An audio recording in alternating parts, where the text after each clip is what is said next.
Decía que además de felicitarte por ser en tanto titular de la Cátedra de Derecho Procesal Constitucional este encuentro académico, felicito a la ameritada Escuela Libre de Derecho por su aportación al mundo jurídico.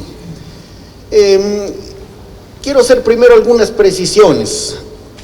La Ciudad de México era ya una entidad federativa desde antes de la reforma, una entidad federativa sui generis como sigue siendo hoy. Yo diría no menos, no más que el resto de las entidades federativas, pero sí, para echar mano de una expresión axiomática de la teoría del derecho, se parece a sí misma. Es decir, no hay otra entidad como ella y por lo tanto sus contornos, sus alcances, la profundidad de su entramado institucional y jurídico es singular y diferente.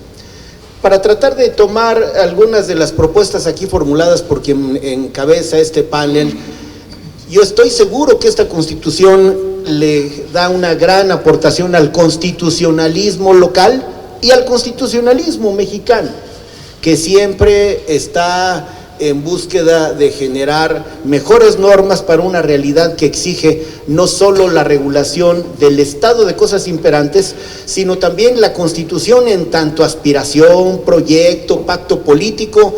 Hay muchas cosas que la Constitución de la Ciudad de México aporta. Quiero decir con enorme satisfacción y orgullo grupal que la fracción del PRI que he tenido la fortuna de integrar se siente satisfecha y orgullosa por lo hecho en la Asamblea Constituyente. De modo que lo que esgrimimos en las comisiones, en el pleno, en los corrillos, en la prensa, hoy mismo lo reitero y lo ratifico. Esto no significa que haya cabida, creo con convicción jurídica, al desgarramiento de las vestiduras porque osaron, y estoy diciéndolo con algún sarcasmo, interponer controversias constitucionales, acciones de inconstitucionalidad y hasta por allí un juicio de amparo. No es que alguien quiera a toda costa abrogar un texto, no es a toda costa, es nada más echando mano de los mecanismos que la Constitución establece.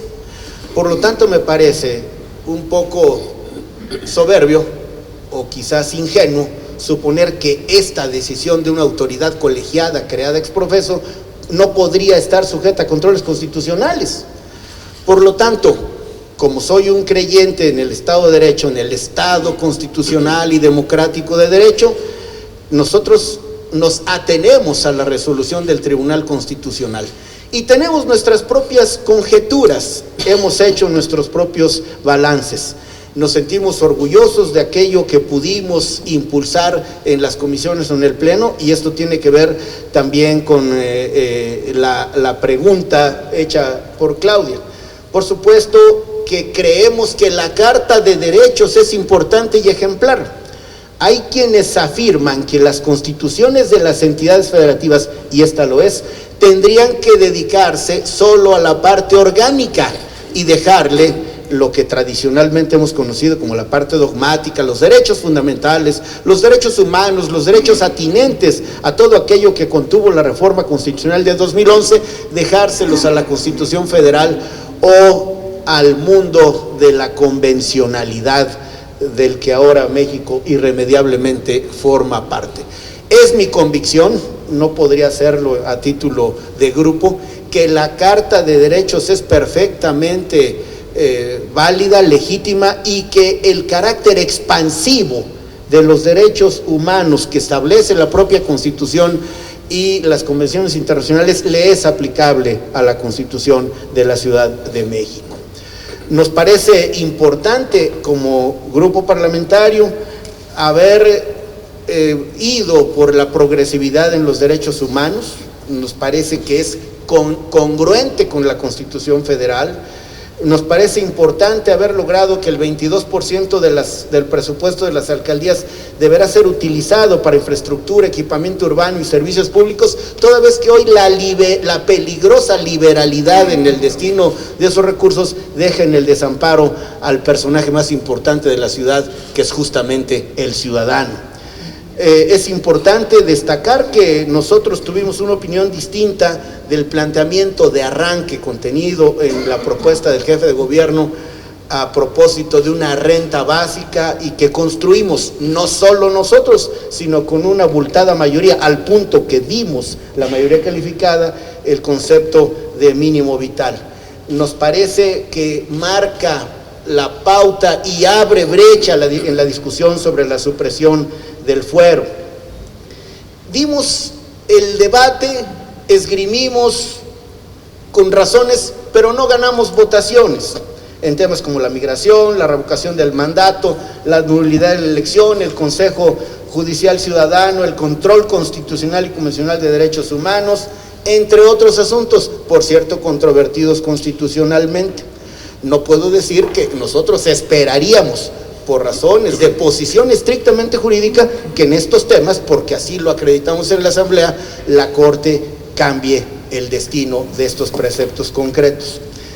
También hay mérito, creo yo, en aquello que, habiéndose planteado, no caminó. El controvertido tema de la plusvalía, que nos pareció a todas luces confiscatorio, la progresividad fiscal como uno de los principios de las finanzas públicas, cuando el 31 fracción cuarta, entre otros, consigna el de la proporcionalidad, que a juicio nuestro incluye el contenido de la progresividad, el desalojo forzoso de las viviendas, el voto a los 16 años, y el pretendido derecho de los ciudadanos a resistirse ante quienes pretenden aplicar la Constitución. Me parece importante hacer una profesión de fe jurídica, política y citadina, es decir, queremos a la ciudad, respetamos a la ciudad, y hace rato dije al central de los personajes, que es el ciudadano, y creemos que merece no solo un buen gobierno, sino un buen entramado de instituciones y de normas, que no solo consagre derechos, sino también establezca los mecanismos para deducir con eficacia esos derechos. Nos parece, y esta también es una expresión que me parece que de justicia y de honradez decirlo, optamos por votar la integración, por ejemplo, de los cabildos, que es una especie de conago